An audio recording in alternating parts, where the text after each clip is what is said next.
Thank you for tuning in to Ungentrified with Kent Johnson. Ungentrified takes an unfiltered view on pop culture, music, television and film, politics, current events, and topics central to the worldwide Black community. Ungentrified is a safe audio space for celebrating Black culture in its purest form.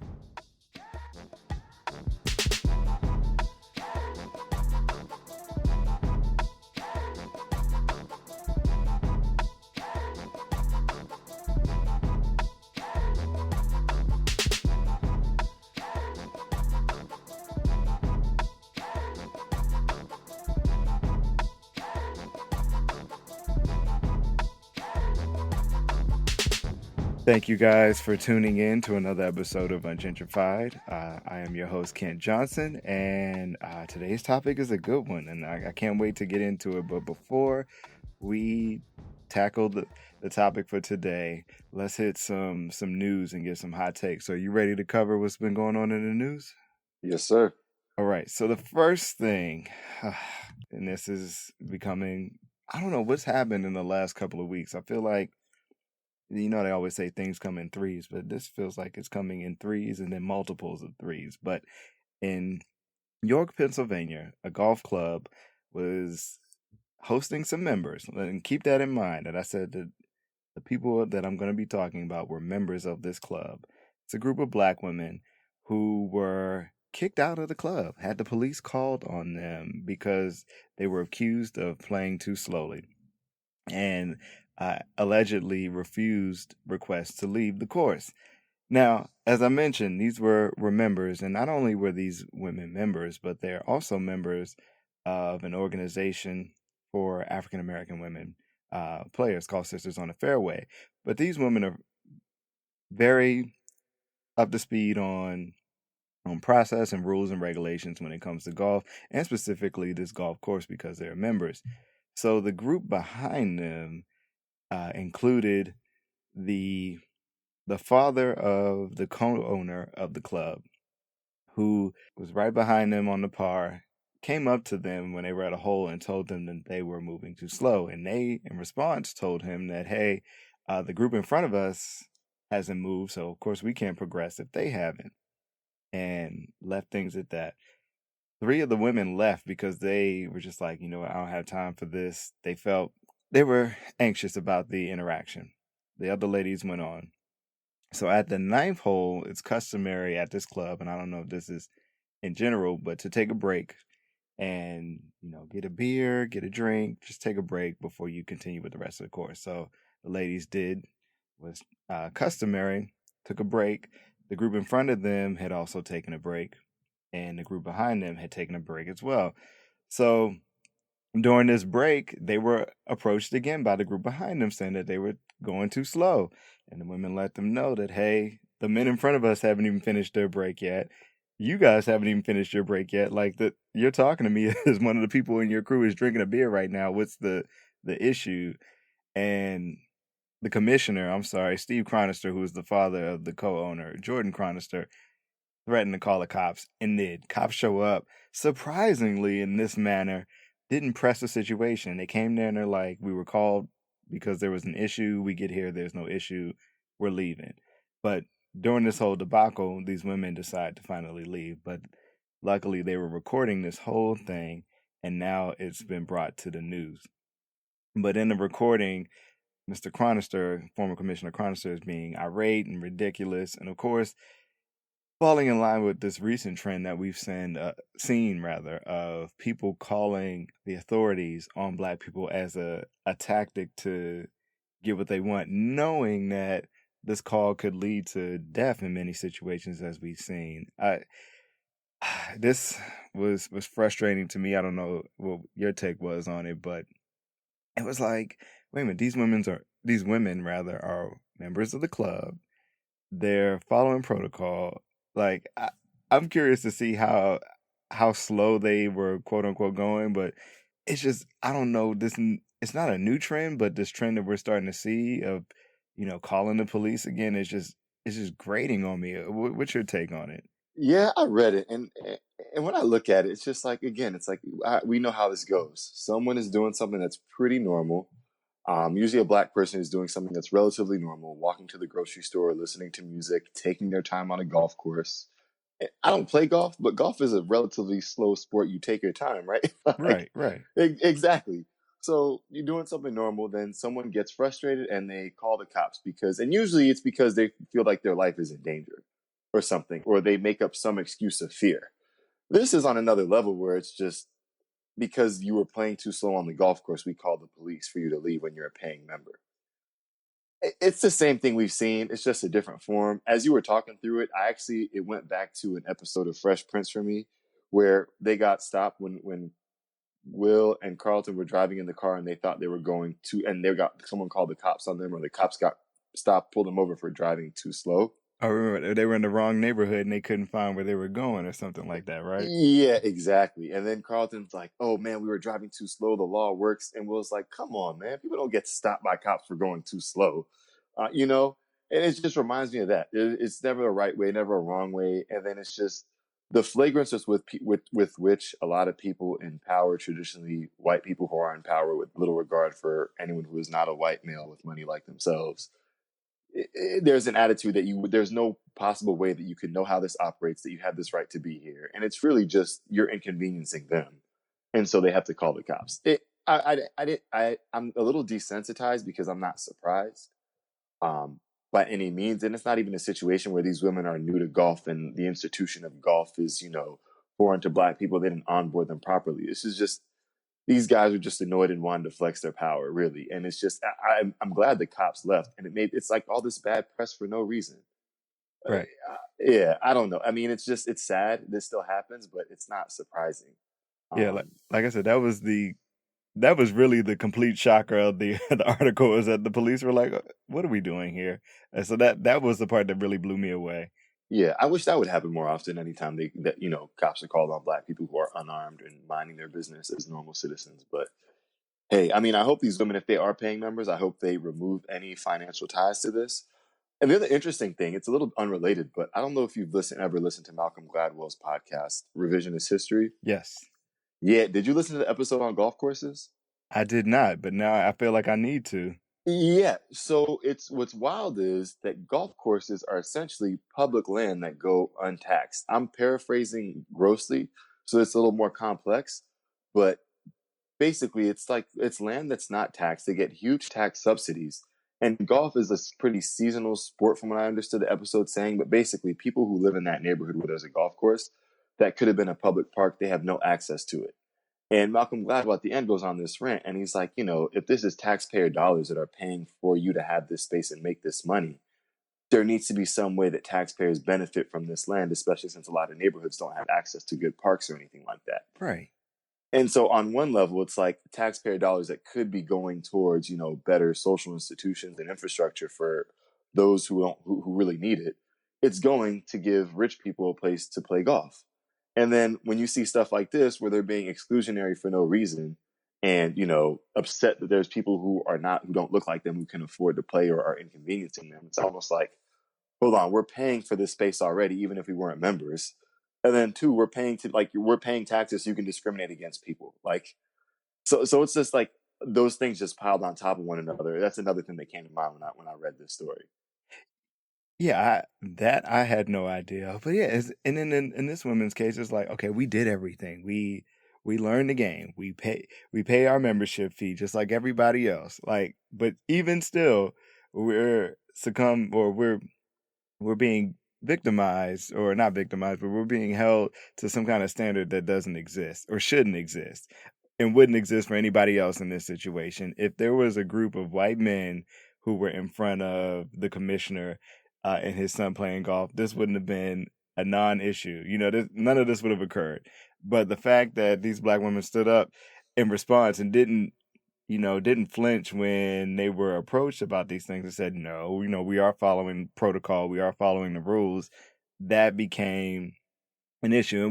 And it goes into that whole idea, which I'm sure this is how that call went to the police about, quote unquote, angry black women when they were just stating their rights in a situation, or acknowledging the rules in a situation. It's not even about like rights. It's just I'm acknowledging the rules and we're all abiding by them. Get out of my face and let me hit my hole in one and keep it moving. But yeah, it, and then I get really super sensitive. I mean, I get sensitive whenever any of these situations happen, but when it happens to women, especially, I mean, of course, Black women, I really like it takes it to another level for me because I know that these women are doing exactly what they're supposed to do in this situation. They're not going out of bounds in any way, shape, or form. And it hits me a little bit more when I see things like this happen. It reminds me of the wine train situation from I think that was 2015 when that happened, where it was the group of women in the book club who were kicked off of the train for being too loud and enjoying Oh, wine. Uh, it flashed me back to that moment and how pissed I was at that, and it just reminded me of that all over again. yeah, I didn't hear about that, but I mean, yeah, it's just women as is deal with a bunch of annoying stuff for men. Like men always thinking you owe them your time or your attention, to whether it's men talking to you in a condescending way because they think you might not understand all this stuff. And then it's just another layer of stuff that's just unnecessary um, for them. So I think that sometimes I don't think, well, two things. One, there's no law that says you can't be angry. You're totally allowed to be angry. And it's, Right. you see, when other people experience poor customer service, they get angry. So Black women have the same right. So you can't really call the cops on someone for being angry and using words to express themselves. And then the second piece is just there's a certain amount of patience that I think Black women have that goes unacknowledged for some of the all the little annoying, stupid things that they don't have to deal with, but people just impose upon them. Like, this is a really annoying thing. You're playing golf, minding your own business, and now the cops are called on you when you're just trying to play some golf. Right. Right. And there's so many examples at all levels of society where women and Black women especially go through this. Yeah, it's frustrating. And to add on to the frustration of today, so I don't know if you heard about this a little bit in the news, but it's a two-parter. So a couple of weeks ago, a video surfaced of Theta Tau, which is the engineering fraternity at Syracuse University, and they were pledging a new set of folks for the frat, and on video they were caught in what they deem as a sketch, but they were openly mocking Black people, Jewish people, members of the LGBTQIA, and whatever consonants or vowels I may have been missing at the end of that. They were basically making fun or being racist or prejudiced towards every possible entity they could. They even went in on those who may be disabled in any way. This video spread like wildfire on campus, and of course, it had things in there them referring to people as niggers, kikes, spigs, calling people retarded. There was feigned like sexual harassment. It was just bad all around. The video, like I said, spread like wildfire through the campus. They, in turn, the frat was expelled and 18 of its members were suspended. And the chancellor immediately sent out an email that chastised the video for being extremely racist and anti Semitic, homophobic, sexist, and hostile to people with disabilities. 5 of those 18 young men have turned around in response to this and decided to sue the school, saying that their reputations were injured as a result of the debacle that happened around the video. If if this isn't like a prime example of what we were talking about when like white people get away with things in the golf course, like this is perfect example of them crying out for things where they're clearly wrong and trying to get some kind of reconciliation for it. Like how in your right mind can you say that you were harmed in the making of this video as you were in turn harming or throwing darts at everyone else? They have gone further into the lawsuit to say that the video that floated around was only snippets of the whole thing, and that the scene that was being portrayed in the video was satire and not anything racist rather, or homophobic or sexist or anti-Semitic, and that the university purposely malign the students to salvage the university's reputation in the media so that they wouldn't be the point of attention when people came out with pitchforks, but rather that these young men would be. And they feel like their rights are being impended upon, and the school is threatening their academic success and survival. No, homie, you are threatening Yeah. your academic success and survival. Like, it blows my mind. And this is I, kind of like when people say the caucasity, this is a prime example the of car- caucasity. Yeah, this is ridiculous. Like at first, I skipped over the fact that it's an engineering fraternity. So first of all, you're not even a social frat. Not to say that would make it okay, but at least it's almost an antic that you would expect from a social fraternity. But y'all are supposed to be gathering over your affinity towards engineering. Right. So as a professional organization, this is already, why are you posting a stupid video of this, whatever satire it is? Like, if that's not the brand that you're supporting. I actually did watch the video for a little bit, and it wasn't, well, I wasn't there. I don't know if there's context, but it wasn't funny. And I was thinking, if your parents saw this, what would they think? Would you show this to someone else and thinking, look at this really great, funny thing that we did? Would the head of the national organization be proud to say, look at what this group did at this campus at Syracuse University? Right. Probably not. Whether those people may have their own racial views or not. So that's the first part. Two, I mean, even it's just, so here's the deal. It's almost like you make the jokes that you're allowed to make, right? So when black people sit here and we roast each other for being late and being on CP time or talking about this type of black person, that type of black person, that's an experience we share, so we can do that. Like, I have friends that I had friends in college that were Jewish, and sometimes they would make jokes about stereotypes amongst themselves, or they would make a joke to me about it, and I wouldn't say anything because I'm not Jewish, so I can't comment on that. But they comment on the experience they share. And so if you're not in a group and you are using racial slurs or derogatory terms that are used toward that group, you can't really, it's not the same. I have friends that are gay, and they might sit there and make jokes about each other and their culture or whatever it is. And I'll listen and then take it in as a cultural exposure and laugh, but like I'm not gonna go out and make those jokes on my own because I don't share in that experience. So I think that's the first thing. So if you're not in that group and those people aren't involved in whatever you're doing, you know it's wrong. Two, this is, you decided to record yourself doing this. The university didn't brand you properly. It's almost like, they say the power in first impressions. Mm-hmm. Imagine if you meet someone and you're rude to them. You walk into a building and instead of shaking someone's hand and saying hi, looking them in the eye, you just walk past them. And then someone asked about them. And they said, yeah, that person was really rude. They didn't acknowledge me. They didn't say hi. And then they're mad at you for saying that they're rude, even though they were rude to you. So yeah, it's ridiculous. And I mean, yeah, it's kind of wild. Then again, I'm not surprised when criminals break into people's houses and get injured by a safety device and can sue the person for a broken leg, even though they were infringing on someone else's rights. Right. Yeah. The law is funny that way. Yeah, it's weird. Sometimes there's just too much people can get away with. And the other piece is, and this is a separate note, if it were up to me, I know that everyone wants to cancel things and ban and suspend. Anytime this happens on a university campus, I feel like that's a prime learning opportunity. And for me, it was anytime a fraternity or someone is caught in that, it's like you get an extra year added to your education, and you're going to take African American studies. You're going to take history, whatever historical classes relate to the groups of people that you were talking about. So if you were being very misogynistic and womanizer, you're going to take some women's studies classes for an additional year.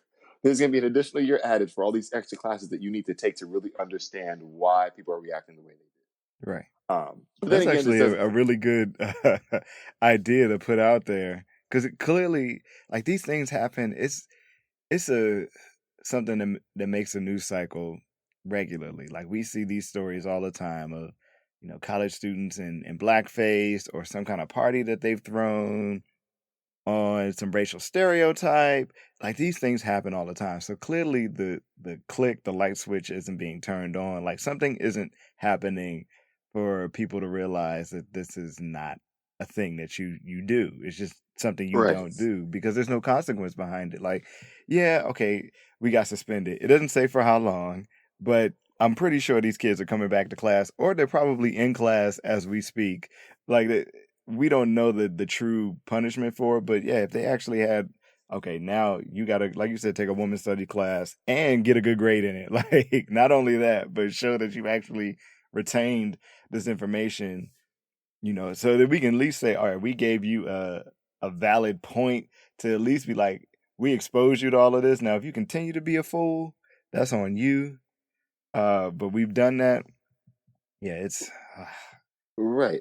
And I think about it from the point of, I think it's two things that made me think about it. It was when Trevor Noah was talking to, I can't remember where he was. He was talking to someone. He was saying, where do all these banned people go? Every time we ban people from somewhere, do we just put them on an island? They go back into society and repeat the same patterns. And then Jay-Z, during his interview with Van Jones, said when he talked about the Clippers and the Don and Sterling example of how they took him out of the NBA. And he said, it's almost like putting perfume on a pig, whatever the saying is.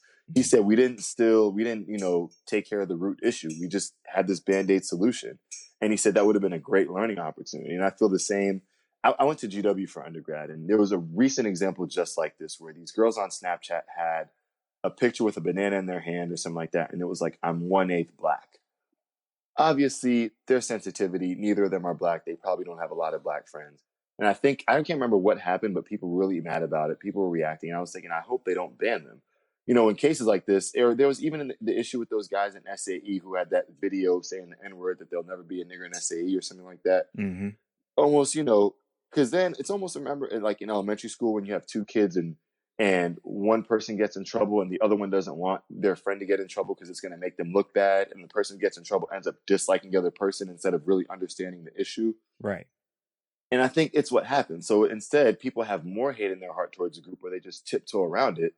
There's no real progress that's made, and it's just more people that are banned or suspended. And it's a temporary solution to get eyes off of the school or to look like they took a stance.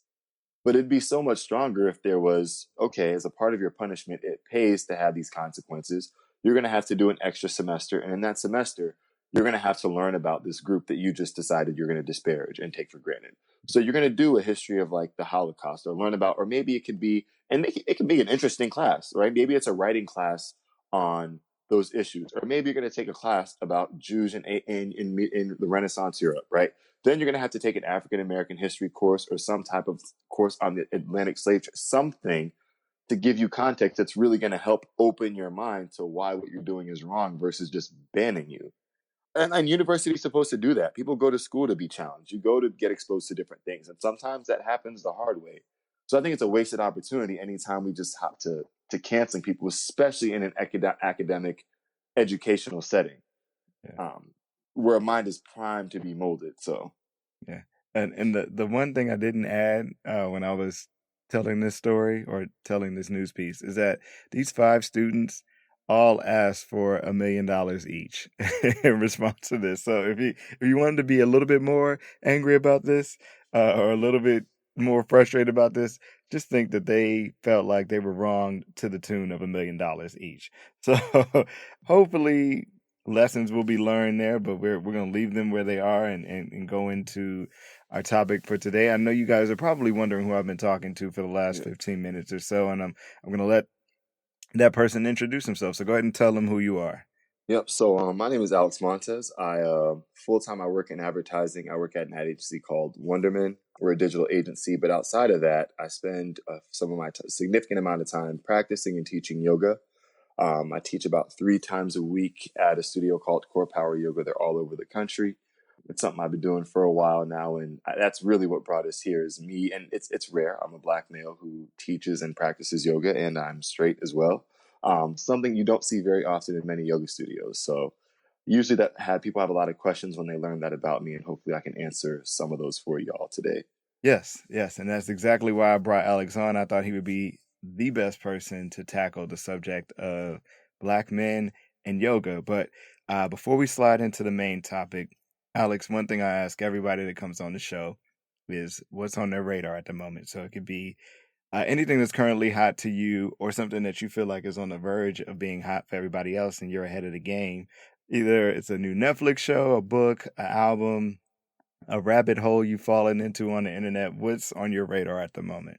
If I could, there's two things that I think of. I think one is a skill that I'm trying to learn or that I thought a lot about, which is storytelling. So, like I said, I work at an ad agency and I've been there for about a year now. And one thing that we always say anytime we're doing presentations, someone always asks you, what's the story you're trying to tell? What's the story here? What's the story? And I'm thinking, as a kid, people always told me I had a story for everything.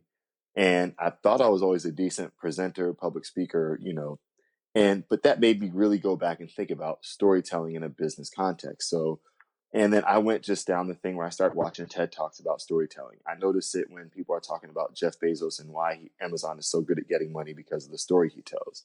I was just home a lot. My family's Haitian, and I was with them a lot, and they were telling a lot of stories, and I was watching the way they all tell stories. And at first, I thought my grandfather had a very particular formula just because he's older and wise. But even my aunts and uncles who are significantly younger, I watch them, and when they're telling stories in Creole, they have the same mannerisms, the same type of pauses, the same setup. So that's one thing that I've been thinking a lot about is storytelling. And especially as I've thought about, things that I want to do on the side, entrepreneurially and stuff, it's thinking, what's the story that you're telling? What's the narrative that you're crafting? What is it that you want to get out there? So that's the first thing I've given a lot of thought to. Then the second thing, it's not so much, I don't know if it's hot, but I live in DC. So some say that's the brunch capital of the world. And I have a theory that we're at peak brunch. And so I don't know what's hot, but I feel like brunch is almost like at the top, and then there's the next thing is starting. Like it's peak brunch. There's gonna be something else, and I don't know what that is. So, in referencing Malcolm Gladwell, we're hitting the tipping point for brunch. Yeah, yeah, exactly. I think that's coming. Brunch, the experience hasn't changed much over the past few years. I think some of the groups that initially did brunch are starting to age out of it because either their pocketbooks, fatigue, or other reasons. And I think for a generation coming up after us that's going to be graduating from college soon, will they want to go to brunch? What's going to be the next? So I'm anticipating what's the next wave that's coming after that. I love how you made broke sound nice by calling it pocketbook fatigue. I'm gonna add that to my vocabulary. I'm going like, yo, I got wallet fatigue right now. I can't roll with y'all at night. Right. Exactly. Yeah. Yes, yeah. You know, I think you might be right. Like and I feel like I'm thinking to myself, maybe this needs to be a next episode, but I think we are at like peak waffle. Like I'm at a point where I remember where I was brunching hard, like every weekend, going out, getting day drunk off of mimosas, bellinis, Bloody Marys, whatever, and losing the rest of my Sunday and then being pissed at like 11 o'clock at night when I wake up after that 4 hour nap. But yeah, now it's like I'll go to brunch maybe once every 6 weeks, and it's because maybe somebody's in town or I got hit up at the last minute because somebody's like, "Hey, we're thinking about going to brunch." It's not as it was before in the past where it was like, okay, at the last Sunday we're talking about plans for next Sunday. Like it's not just an automatic kind of thing. And like I think people have kind of worn out brunch. What I've seen is people moving it back to the home and just like, all right, I'm gonna invite people over. There might be a sausage, there might be a waffle, there might be a biscuit, Right. and we'll chill and do whatever, whether it's watch the game or watch a movie. But we're not even calling it brunch anymore. It's just kind of like, all right, we're coming over in the afternoon on Sunday, and people are bringing liquor to go along with breakfast foods, and that's kind of it. Right. Yeah. I'm just saying, I'm noticing like all these restaurants are doing brunch now, and it's restaurants that even don't make brunch food, but all of a sudden they're throwing eggs on the menu so they can call it brunch. And I'm thinking, this is already brunch is kind of a setup, the jig is up. A lot of times, especially the bottomless brunch places, it's a lot of mediocre dishes. So you can't find one thing you really like. So you leave really full, not exactly satisfied. Then you're kind of twisted, and then you got wallet fatigue after. So when you step back and look at it, it's like there's got to be something better. There's got to be some way to elevate the way we connect and spend time and unwind with each other. Yeah. We got to find out what time of the day we're going to drink on Sundays. Exactly. Yeah. Yeah, but I read an article a long time ago, and it said that brunch it's talking about like the origin of brunch, and brunch really came from restaurants running out of food at the end of the week, and and now they put a different price on it and added eggs and eggs and liquor so that it kind of shielded the fact that this is old food or leftover menu mashups from the week before and called it brunch, and that's what it was. It was an article that was in furtherance of the dinner party, so they were trying to kind of lay negativity on brunch, but it made sense. And like I said, a part of it was the history of brunch day. It was just like all the leftover food from the week plus eggs and liquor. But yeah, I mean, there's so many ways you can Benedict an egg. There's so many ways you can flip a waffle. I think people are worn out. They have bacon fatigue, wallet fatigue, and mimosa fatigue at this point. Oh yeah, you realize most people don't really like mimosas, but it's like cheap alcohol that they can get access to. So I'm curious to see what's next. Yeah. Yeah, me too. So for me, what's on my radar right now, well, what's about to be on my radar, I just got a notification that 3% is back for season 2 on Netflix. I don't know if you're familiar with the show 3% at all, but it's a really dope Brazilian show, actually, that came out a couple of years ago on Netflix, and it's kind of this dystopian show, kind of Hunger Gamesy, where 3% of the population of the city get selected to go on to like the promised land. But in order to make it to that 3%, you got to go through these series of tests. So the population slowly gets whittled down throughout that. But nobody really knows what's on the other side because nobody comes back. But everybody wants to get there. And Interesting. yeah, it's a really fantastic show. I watched the whole first season in a day. So I'm excited for the second season because at the end of the first season, you had, I think it was 2 or 3 characters that make it to the promised land. And that was where it ended. And I'm not going to give anything further than there. But if you're looking for something dope to watch on Netflix, 3%. It is subtitled, but you can actually switch it to where you have English voiceover. But to Okay. me, that's weird. I like Yeah. reading the subtitles. So Yeah. yeah, the English. I tried to watch it in English voiceover, and it was more of a headache to listen to it that way and try to match up their mouths moving. And yeah, I'll just read the subtitles. But Yeah. it's a great show, and it's the cast is super diverse. Like I said, it's based in Brazil, so you have your Black You can't avoid Brazilian. that. Yeah, but yeah, it's really dope. So I highly suggest that. I will be watching, kicking off the second season today. So that's on my radar right now. Uh, All right, I'll have to check that out. Definitely it. And I know people who have been listening to past episodes are like, finally, he's talking about something else. Because I've been going on and on about Wild Wild Country on Netflix. So Yeah, yeah, I heard of that one too, but I haven't watched it yet. But yeah, 3%, City of God is one of my favorite movies, and I love hearing Portuguese. Just the language is beautiful to me, so I'll definitely check that out. It sounds like an interesting plot, and then the Portuguese is definitely another incentive. yeah. Definitely a dope show. And I was super hyped when I saw the notification pop up on my phone. But let's go ahead and roll into today's topic, which is black men in yoga. And of course, Alex, you are a black man in yoga, and this is what you do. So that was why I brought you on. So wait a minute, should I call you a yogi? Do you call yourself a yogi? Do people call you a yogi? It's really funny. So some people call me a yogi. Someone in my one of my social circles would start calling me Namaste one time. Um, when I first, it's funny because when I first started doing teacher training to learn how to become an instructor, I called myself the worst yogi ever. I didn't own a yoga mat. I never touched Lululemon. I would come to the studio after work and I'd be in my dress clothes and then I'd be eating my leftovers that I brought for dinner, because I like to save my money. And I'd be eating pasta, chicken, rice and beans, stuff like that. And everyone's eating their salad. They're in their yoga pants. There was one other brother who was doing it. His name's Ahmed. He's really dope too. And he's got a huge following. He's got the dreads, he was vegan. He'd be there, doing his thing. And I'm like, man, I'm really not in this yoga stuff like everybody else. And then even after I became an instructor, I didn't have a yoga mat for a long time because I figured if I taught at the studio, I could just use the ones for free. But then over time, it's funny that the podcast is called Ungentrified because sometimes I slowly call it like the gentrification of Alix Montes, where I have like a lot of pairs of Lululemon shorts now. I have 2 yoga mats that I own. I have like China gel. I got a few essential oils here. Now I'm not too far out, but I'm slowly getting in there. Like I drink matcha and stuff. So it's like, I don't know if I call myself a yogi, but some people do. I guess I'm an active yoga practitioner, but if someone calls me a yogi, I can't exactly say they're wrong or that they're lying.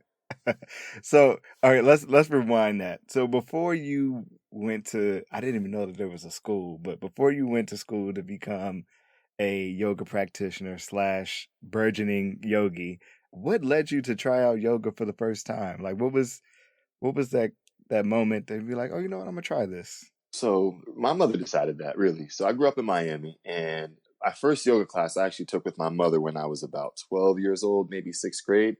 And this was before yoga was a trend. You didn't see yoga in commercials. There weren't a lot of studios. It was, in someone's house, in a basement somewhere, a warehouse. And my mom, I don't know what got her into it, but she said, we're going to go to yoga. And I was like, okay, I'm going with you. And I remember I fell asleep at the end of class in Shavasana.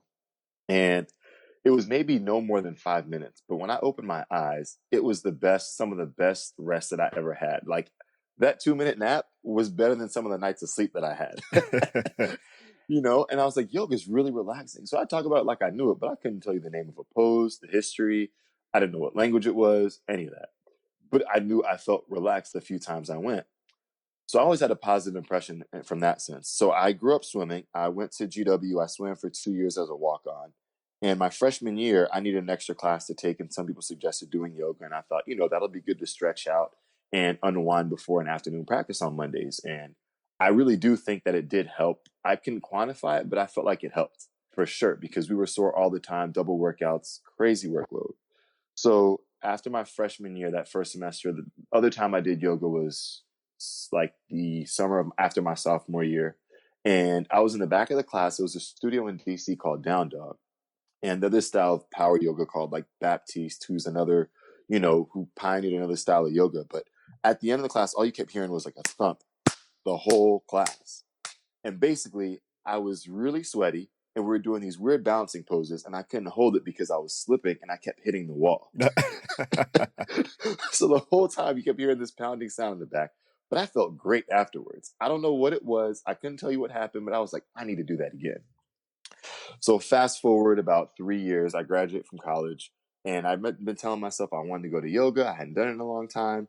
And a young woman that I was involved with found this studio that had just opened in Georgetown in DC called Core Power Yoga. And she was saying they have this format there called Yoga Sculpt, which isn't real yoga. It's based in yoga, but it's a workout class. You might be in a yoga posture and then you start doing bicep curls or squats and they weave it in together. And she was telling me how hard it is, this and that. So we went and I liked it. And I was asking them how to keep going. So you got a free week. And then after the free week, they said, I don't like to pay for things. And having been an athlete, I don't believe in paying to work out. So there was a free option, which was you could clean the studio for 2 hours a week in exchange for unlimited yoga. I didn't have a lot of money and I had a lot of time. So I said, sign me up. So I was taking mostly the sculpt classes. I was doing my 2 hours a week. I'd clean the studio from 8 to 10 on Tuesday nights. And from there, occasionally I started doing some of the other regular, flow classes. And then one day, this Black instructor, I think her name was Erica. I don't know where she's at now, but her boyfriend at the time he asked me, he said, do you teach or do you just clean? Because they're here all the time. And I'm thinking, if I'm here all the time, I should get paid for that. And then in the back of my mind, too, I was also thinking, I can't be the Black guy that's rolling yoga mats forever. Like, these people got to see me move up. Right. It's like, I can't You got to do that. move from fries to burgers. You can't be there in that same space forever. Exactly. Like, so I was like, no, no, no, no, no. I got to put some respect on my own name and let these people know that I can do more than just roll mats and mop the studio in between classes. So, and then I signed up for teacher training. So I didn't go to a special school, but they do a program where they train people how to teach at that studio. And then I told my mother, she was really excited. So I guess I came in for the yoga sculpt class and there was something that I enjoyed about it and that kept me in it. So, and here I am 4 years later now. 4 years later, no longer rolling mats, making money, Yeah. doing yoga. Nothing wrong with that. So Exactly. Yeah. you mentioned that, in a past life you were an athlete and that you felt like yoga was a benefit to, your day to day as a swimmer. And it's something that gets pointed out a lot by a lot of athletes that have picked this up, and a lot of black male athletes that have picked up yoga. Like LeBron has talked about, how it's made him a better athlete. We've all seen the stories floating around social media about Ace Hood and how, he stated that it's made the connection with he and his lady even stronger, that sex is better. Like these all seem like great reasons. You mentioned like the best nap you ever had. I'm hearing all positives now for doing yoga. Why is it that in hearing all of these things, you think black men still kind of steer clear of yoga? Why do we stay away from it? I'm not 100% sure. I know for me, I always had positive impressions, but it's just making the time to actually go to a studio and try it out on my own. And the thing is, I had a woman to push me that I was going to impress to do it, for example. I think usually that's one thing that'll get people there. I think other times, some examples I've heard from my friends or reasons I've heard is that I think black men, I might be generalizing, but a lot of black men, a lot of us are competitive, or at least a lot of the ones I interact with, and we want to be good at stuff, especially if you're raised or you live in a city like in DC or in New York or Atlanta where people pride themselves on how good they're doing, whether that's actually true or not. You want to feel like, yeah, you want to feel like you're good at something. So it's almost like, in a sense, not wanting to be seen as vulnerable. And especially I think as you get older sometimes, until you get to a point where you're ready to let everything go, it's harder to try new things. And I think that's also part of it, is that black men sometimes we might be scared to, we don't want to start from the bottom. So I think just being intimidated. I think sometimes it's because it's seen mostly as a space for women or for white women. I don't. I guess fear of the unknown, or sometimes an unrecognized fear of the unknown, and then just not making time for it. But also, like LeBron James does yoga, but it's something that's a little bit foreign. I think those are some of the reasons why, and I think there's also, in general, yoga is really mystified. It's seen as a very foreign thing that's not of the West. It's from somewhere else. If people are really religious, sometimes people wonder if they can mix yoga with their Christianity, or if there's going to be a conflict. So I think it's a mixture of reasons for that. Yeah, it's maybe if we changed the name and didn't call it yoga and we called it stretching and shit, like maybe people would be Right. like, "Oh, okay, I'd be down to do that." But I think you really kind of hit it on the head. Like men have, most of us have this ego about us, and we don't want to come into a situation and know that we may not be the best at it. Like we want to come through the door and kill it, especially around a space that we perceive to be full of women. Like we really don't want to come in there and look like a fool, or like we don't have any kind of coordination, or things of that nature. And I think what happens a lot of times, like we rattled off LeBron and Ace Hood, it's easy to kind of cast them away as yoga users for a regular man, because like, oh well, LeBron got money, so Right. Exactly. he can do all that stuff, and he ain't worried about nothing. Or I'm not that kind of athlete. I'm just trying to look good for the summer, or just those kinds of things. Like that's his job. He got to do stuff like that. But not actually taking in that, oh, it might be because it's just a benefit. Like it might have an overall kind of health benefit. And that initial kind of assumption that yoga is a white woman's thing, I think is a big turnoff for people too, because that, in the eyes of most black men, I would assume that would be like the lowest level when it comes to daintiness and softness. So I can't possibly do that. That's a white woman thing. Like it implies something that's so far away from you as the embodiment, rather, of a black man. So it's frustrating to think that we have the ego, but we don't have the confidence to match that ego to go in and at least get started, even though we hear all these positive things about it. So, Right. is there something we missed? We've talked about, great sex, good sleep, being a better athlete. Are there some benefits to yoga that aren't regularly talked about? Like, what's your experience with it? What are some things that you saw improve or get better as you added yoga back to your kind of regular course of life? Yeah. So I think one of the things, and not just benefits, but also history of yoga. So one, his yoga wasn't even really invented by American white women. It was, I don't You know. I've sure? heard. No, I'm playing. Exactly, but yoga, I mean, it originated in India, you know. There are some people that have come to say, I don't know how many facts there are to do this. And sometimes, you know, I'm not going to go. It's almost, I'm not saying people who say this are hoteps. And I know some people don't like that term, but it's almost like when a hotep says, you know, that this is, that everything is black to overcompensate for the lack of history we're taught.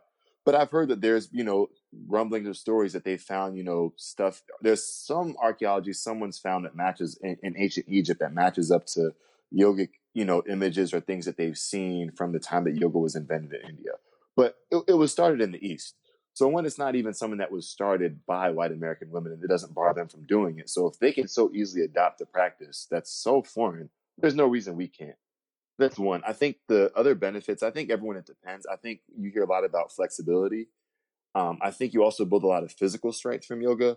Right now, yoga is probably that's the only workout I really do. Occasionally, I'll go to another gym where I do like sports conditioning once in a while. Occasionally, I'll get back in the pool and swim, but on the most consistent basis, if I do nothing else, it's yoga. It's interesting. I think one of the things about yoga is people don't realize that it's the way I see yoga. It's very much like, you know, you get a tune up for your car where you check the oil, you make sure your tires are aligned, you do all the different things to keep it running smoothly. Mm-hmm. I feel like yoga does that inside and out.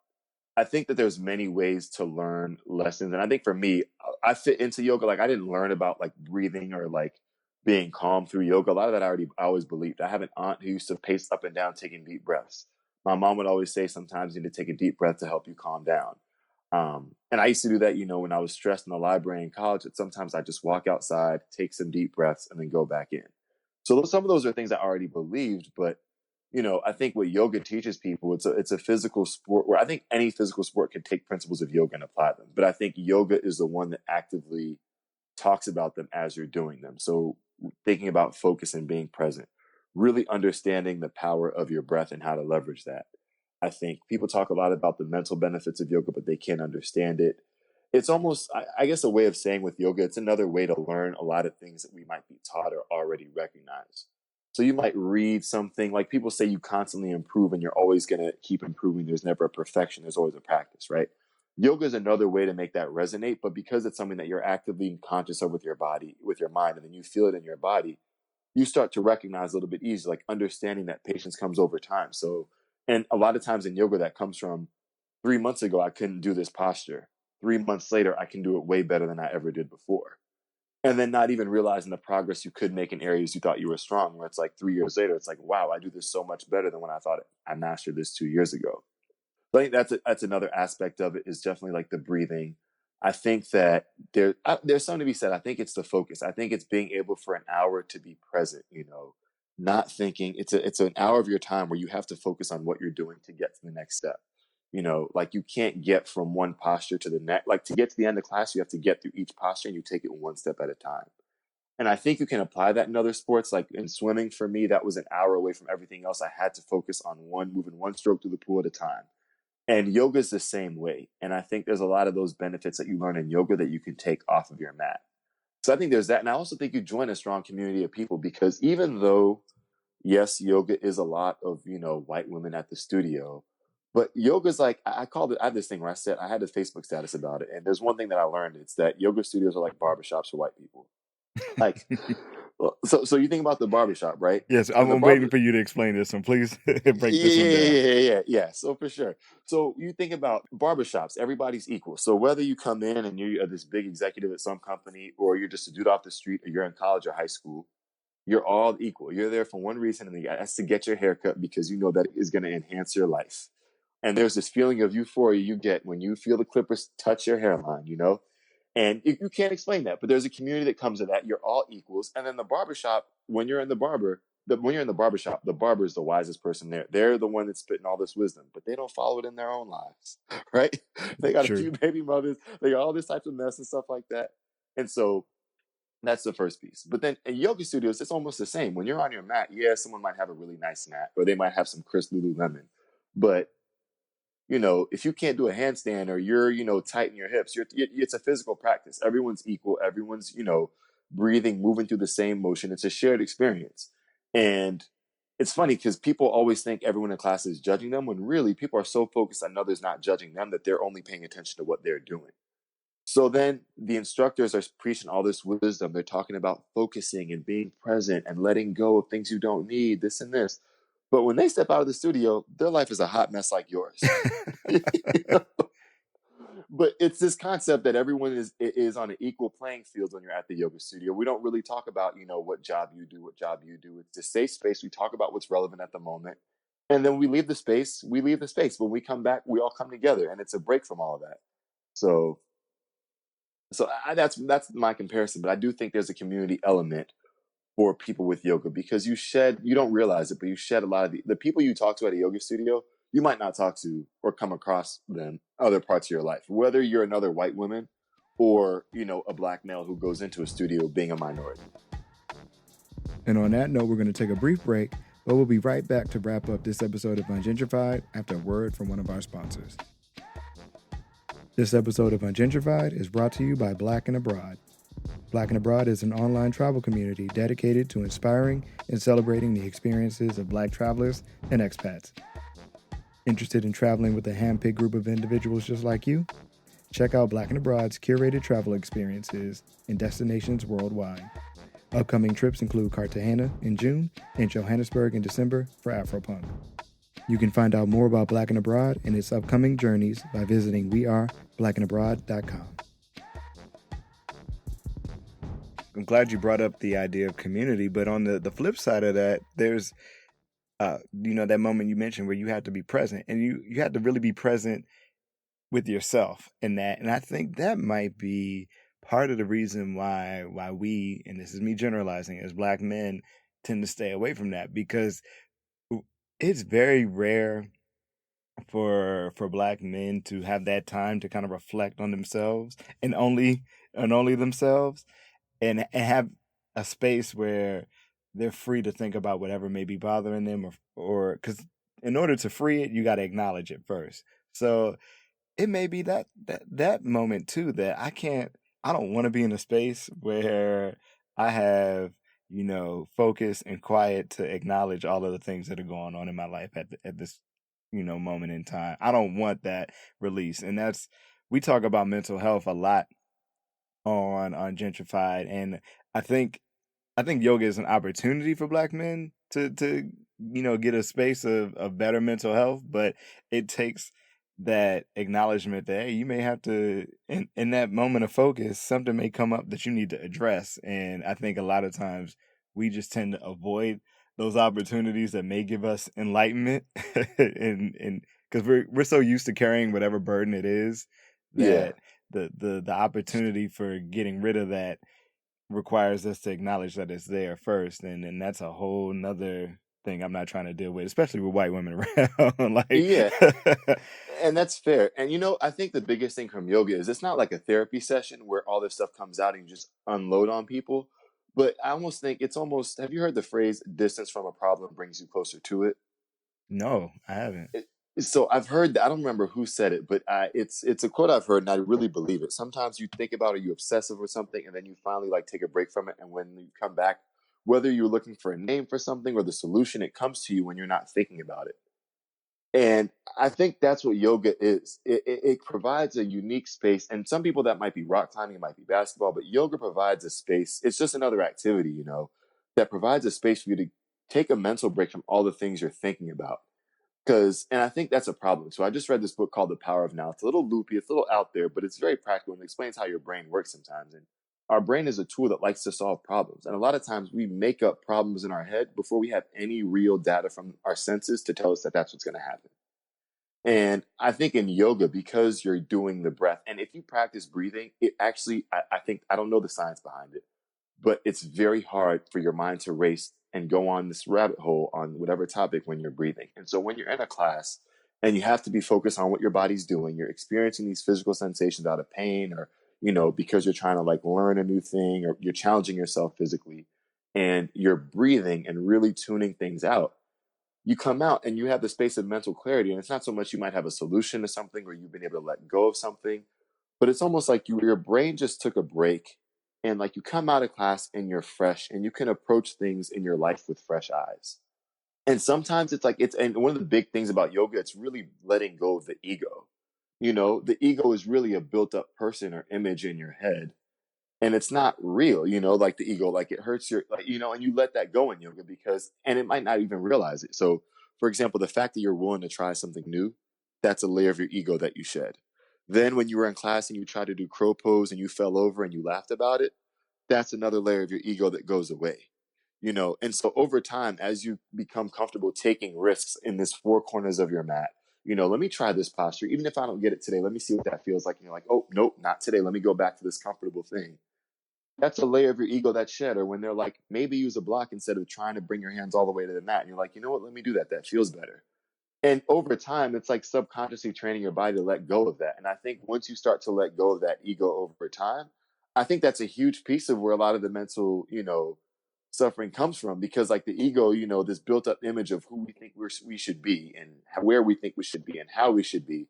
That's what causes a lot of the pain for us, rather than being able to just accept what's in front of us. One of the I can't remember his name. He's a co-founder of Facebook, and he had this talk at Stanford University talking about how dangerous social media is. But he was talking about his upbringing, and he said, once I accepted that we were poor and we didn't have a lot of money, he said, then I could really put my energy and focus on how am I going to move up and move out of this situation once I stopped resisting. And I think yoga is one of those things that teaches you how to stop resisting where you are and just accept it, because where you are is just as important as where you're going. But yoga really teaches you that, So I think that's where it's not so much you're going to have this epiphany or you got to talk about these issues with your family in front of white people, but it's more so a space where you learn that you learn to let go and unlearn a lot of the mental things that are holding you back. It's a space to get comfortable taking risks.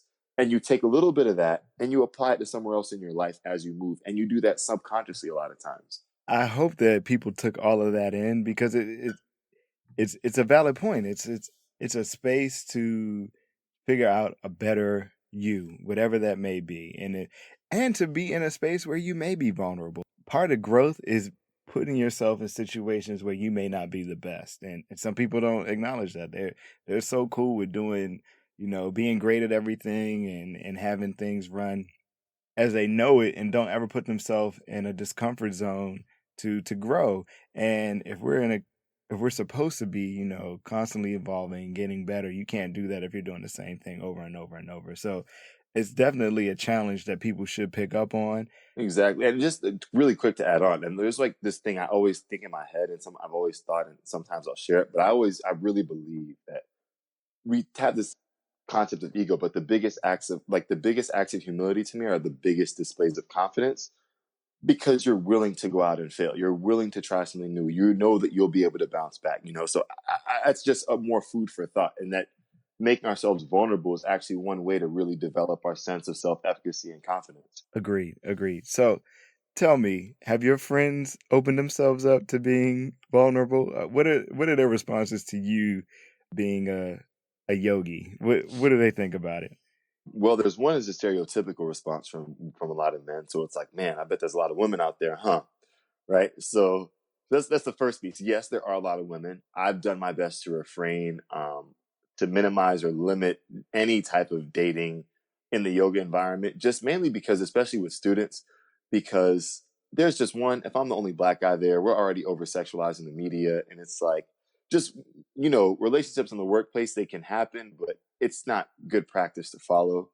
I also think too, because as a male instructor, there is a weird power dynamic as between an instructor and a student, especially when the instructor is male, and you don't want to, like, yoga is where people go to let go of stress from dating and other parts of their lives, and you don't want to tarnish that for someone or ruin a safe space. That's one piece. Other times people are just like surprised. They're like, what? You teach yoga? How? What? What's that like? So, I mean, it's a mix of reactions, and people are usually intrigued or curious as to why. I have a number of friends who've been to a class and they actually enjoy it. And they don't become yogis all of a sudden, but they do it every so often and they enjoy it here and there. And I think sometimes it's one of those things where they like it, but then they feel this weird pressure or obligation to keep doing it because they know it's good for them, but they actively avoid it. And it's almost like it's just yoga. It's not that serious, It's like you go and do other types of exercise. This is just another form of that's got really good benefits. It's almost like sometimes there's music I'll avoid listening to because it's going to make me think. So whether that's this Kanye album or like Jay-Z album or like some old Nas, whatever, right? Like, I'm not ready to think or access that right now. And it's like, just listen to the music and enjoy it, you know? So I think that's another reaction. But it's usually, for the most part, it's been pretty positive. I haven't gotten any negative reactions to me teaching yoga. I think sometimes confusion or intrigue, or people are curious as to why, but for the most part, it's been positive. And I mean, of course, people might crack some jokes here and there, but like, that's all in good nature and fun. So, do you feel like the tide is turning? We talked about gentrification of spaces. Do you feel like you're starting to see more people who look like you and I in your yoga classes? And you said you've been instructing for 3 years now. Have you seen a coloring of the space, or just a more diverse audience coming in? About 3 to 4 years. Yeah, I mean, I think it depends. There's some times where I'll be teaching, and I notice for a period of time there'll be a lot of Black women in my classes. And then other times there won't be. I do notice that when I was at, I think for a long time, at least in the DC area, there were some other Black women teaching. Some of them moved on. It depends. It goes in waves, but I'm noticing on social media that Black people are taking the yoga space more. In DC, I'm sure you've heard of trap yoga. Yes. Brandon Copeland started that, and I think he's done a lot to help push that. I think seeing people like me, like Ahmed, on Instagram doing yoga, and granted, I can't take credit for all that. I don't even have like a bunch of followers like that, you know. But I think hearing me talk about it, or people saying I have a friend who does yoga and saying that it's something doable, you know, I think it's starting to reach some type of critical mass. I think it's at a point where people are thinking less and less about it. I think people are open to doing yoga, but I notice with Black women, I know we're talking about men, but I know Black women are very hesitant because they don't feel like there's quote unquote safe spaces for them, because they don't want to go into a space full of white women. And I'm not a Black woman, so I can't speak to that, but I know that's a frustration for them. But then again, I've seen Black women thrive in classes with other white women, and I don't know what it is, but there's nothing wrong with practicing around other white women. To me, it's great when the instructor is Black too and can play some music. So like, I always play, you know, like I taught today and I had like 4 Sade songs in my class. You know, like I play our music in my classes to show that like this is just as good as the top 40 stuff they hear. But I mean, I think it's definitely changing. I think there's less surprise. I think it's not as unusual. I think as I've tried to bring more people on, or people see, you know, the stories of other Black people who've tried yoga, they realize there's no reason why this isn't for me. I have a body that I can move, and there's no reason why I can't do these things. Yeah, I would definitely go to a class where Sade was playing. Like when I think of yoga, I think of like Enya playing in the background, and like, some Tibetan chants, or like things that are Yeah, very not of my musical knowledge space, or yeah, things that would automatically put me in a comfort zone. Like if I came in and like No Ordinary Love was playing, I'd be like, oh, okay, okay, I know this. right, I'm in a space that's familiar to me now. Now I can put that on, and shout out to Brandon for trap yoga, like putting things that are familiar to people in unfamiliar spaces, and letting that be like the hook that pulls them in, to where, yeah, we did it to Future, but tomorrow we right, might do it to something else, but it's still the same thing. Yeah, there's a lot of stuff I've seen, especially in the DMV area, around yoga kind of spreading its wings in the Black right, community. Like exactly, there's the Black Male Yoga Initiative that Changa Bell was doing, where he had like, or I think he was doing a GoFundMe to create a space to create Black male instructors, to go out into their respective neighborhoods and kind of put yoga more into our homes. And he was doing things where he was really focused on teaching yoga to young Black teenagers, specifically males, and using that as a counterbalance to whatever stresses are going on. And especially, I don't know if you've been picking up on this, but there's been a lot of talk recently about how PTSD doesn't get applied to young Black boys, when a lot of what they encounter is, you know, things that would rise to the occasion of being post-traumatic stress. So, right, exactly, how do we, address those things if people around us don't even acknowledge that it exists? So, things like this, or using yoga as an alternative to suspension in certain situations, like giving people the tools to deal with whatever's going on in the world on their own versus other avenues they could take to express their anger or frustration. So yeah, I've seen a lot of yoga just popping up in the spaces that we wouldn't have expected it to, and I'm glad to see that. I have Yeah. done one yoga class. I did a hot yoga class years ago, and it wore me out. And I haven't been man enough to go back and do it again. But that was part of the reason why I reached out to you, because I was like, well, I need some encouragement to go out and kind of incorporate that into my regimen for mental health, physical health would be it.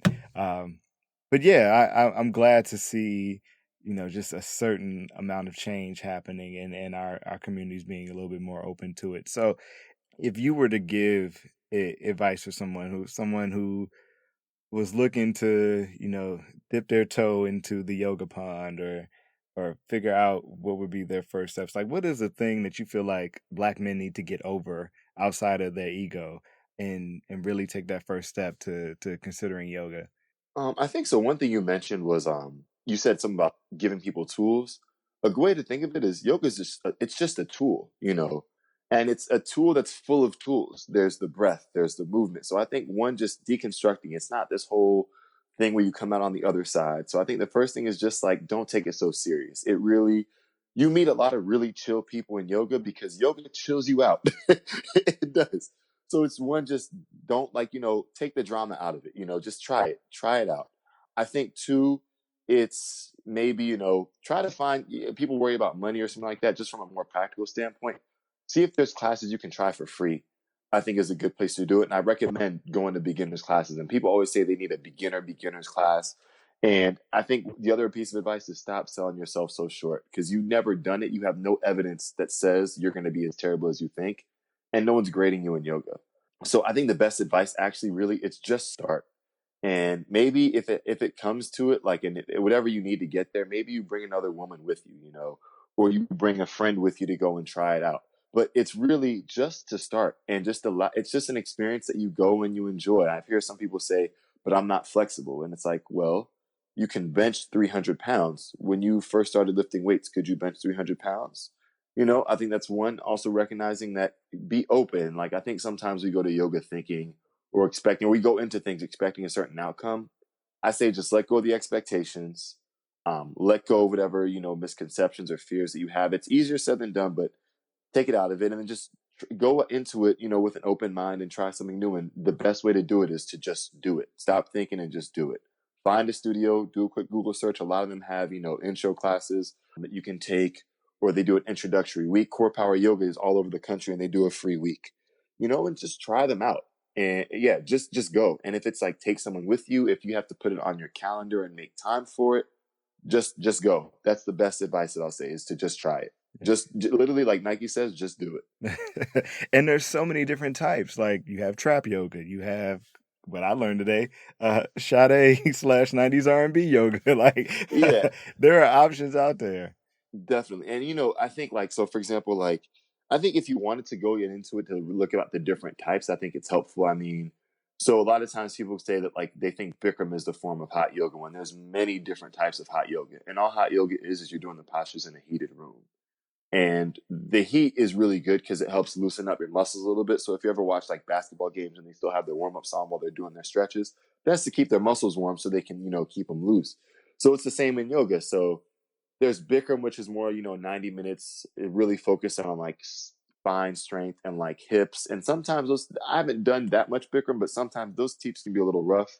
What I teach is called the style called Power Vinyasa. And that's more of, like, Brandon might teach that. You might see a lot of studios are doing that. And that's more where, it's a little more fast paced, and it's breath to movement. So every movement has a corresponding breath. There's some that are more restorative, so there's some different types. And a good resource if you want to learn about it, granted, it's not black. You won't see a lot of black face on the site, but it's still good, is Yoga Journal. They have a lot of good stuff for beginners too. So if you want to do some research beforehand, look up a yoga journal or something like that. They've got really good articles. I think just get started. Some people want to practice before they go and become a beginner. It's like, embrace trying something new that you have no idea how to do. It's such an exhilarating feeling to start something fresh with a blank slate, because when you're a beginner, if you fall, it's okay. So Yeah, yeah. I mean, try it out. I think that's just do it for me. That's what I would say. Yeah. And you're right. I think you take away the joy of progression if you're like, okay, I can't step foot in the classroom until I get this pose on point. Because it's like, well, what are you doing it for? Are you doing it for everybody else in the room, or are you doing it for the actual benefit for you? But yeah, there's a joy in acknowledging, your baseline versus where you're at currently. And we take that away when we're so scared about what other people are going to think about when we finally do step foot out there. Yeah, and yoga, you'll find. I mean, granted, I can only speak to the environments I've been in, but the communities and the spaces I've been in yoga, the studios I've practiced at, it's been mostly core power. But there's a studio I go to randomly in Miami, or that I've been to in other places. People have always been, for the most part, pretty open, pretty chill. Like, yeah, you're gonna have some white women who are drinking LaCroix, which this is tangent, but I have a theory that black women and white women can overcome their differences over their love for LaCroix, that sparkling water. They got a lot more in common than they realize, and that's one of them. And I think they can make it work over this. Um, but even if it's someone who's doing something completely weird, or they're talking, but then you realize, like, we're all just people trying to figure this thing out.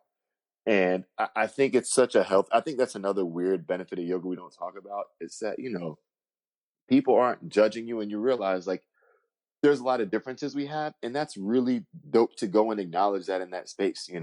And people are pretty open to, they're really open. People don't judge. I mean, there's some hint of that, but when it comes to yoga and where you are in your practice, you'll find that the instructors, the people, are really helpful in, helping new people figure things out, and understand stuff, whether it's which mat should I buy, or how did you do that thing again? What's the right way to do it? They're really open, and and those are all people who practice yoga, and they like to do that. Alix, thank you so much for coming on today and breaking down the walls, dispelling some myths around yoga, and really helping us put a space around the opportunities there for not only Black men but the Black community as a whole Of in course. yoga. So before we head out, tell the people where they can find you and what you have coming up next for you. Yeah, so I'm on Twitter, I'm on Instagram.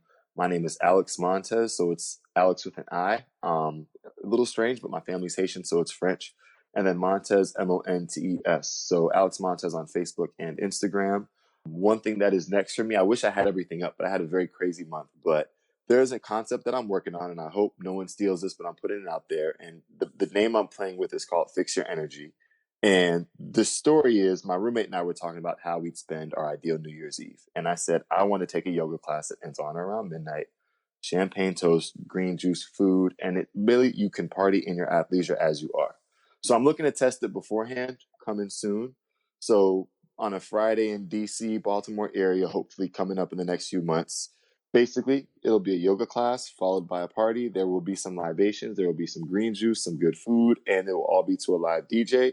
And afterwards, you get to connect with people. If you want to Millie Rock in your yoga pants, you can do that all night. If you want to chill and sip. So that concept, that's what I'm working on, and I'm working on bringing that to life. So when that's ready, I can send you some more information about that. But yeah, Dope, dope. And it won't be attached to brunch. it won't be attached to brunch, nighttime thing, because so yeah, it won't be attached to brunch. Exactly. New Cool, way for people to connect. cool. And where can they take one of your classes? Yes, so I teach at Core Power Yoga in DC. We've got 3 locations. I teach Yoga Sculpt on Tuesday mornings at 6 a.m. at City Center. I teach Yoga Sculpt on Tuesday nights at 7:30 p.m. in DuPont Circle. And then the Georgetown studio, I teach, this is like the real vinyasa flow, the real yoga. I teach that on Sundays at 11:15 in the morning. And occasionally, if I'm subbing classes, I sub a lot of weekday classes around 6:30 a.m. at City Center as well. But any of those locations, and if you look up Core Power Yoga, you can download the app or go online, and you'll find my class schedule there as well. Cool, cool. So definitely, if you're in the DMV area, hit one of Alex's classes up and be on the lookout for Fix Your Energy, the Millie Rockin' slash Vinyasa slash Lululemon fashion show. There you go. Yeah. It's all going to be going down at Fix Your Energy. Of course, you can find Ungentrified at ungentrifiedpodcast.com. We're on Instagram, Twitter, and Facebook at ungentrifiedpod. You can find me, your host, at Kent, Kent_ESQ on both Instagram, and Twitter. If you like what you've heard, do me a solid and tell a friend. Not only tell a friend, go on to your respective podcast listening platform and give me a review. Give me 5 stars. Do all of those great things. That helps me out immensely. And I appreciate you if you do it. Of course, if you have any comments about today's episode, you can hit me up on Twitter, Instagram, or ungentrified at kentwjohnson.com. Thanks again, Alix, for chatting with me today. Thank you for having me on here. It's been a pleasure. Been a pleasure. Thanks you guys for listening. All right, and we'll talk to you guys soon. Peace.